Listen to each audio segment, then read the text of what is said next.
Elara lived in a small village nestled beside whispering willows and a babbling brook. Her heart held a dream as vast as the summer sky, to paint murals that filled the world with joy. One day, exploring her grandmother's attic, she found a small, iridescent seed nestled in an old, leather-bound book. It pulsed with a soft inner light. Intrigued, Elara planted it in a quiet corner of her garden, a space bathed in morning sun. She watered it with hope, weeded it with patience, and protected it from harsh winds with unwavering determination. Days turned into weeks. The seed sprouted, a delicate shoot reaching for the sun. Elara's heart swelled with wonder.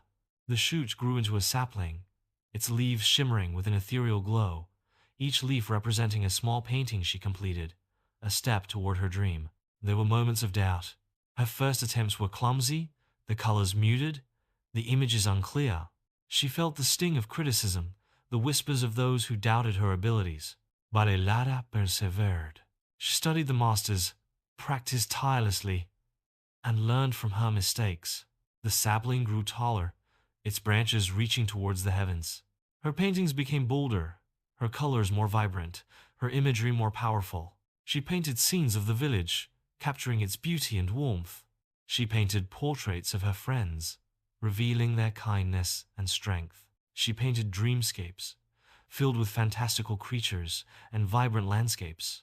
Each successful painting added a new, radiant leaf to her magical tree. Finally, the sapling transformed into a magnificent tree, its branches laden with golden leaves. Elara stood beneath its boughs, her heart overflowing with triumph. The golden petals drifted down, each one a memory of hard work and perseverance, a testament to her unwavering dream.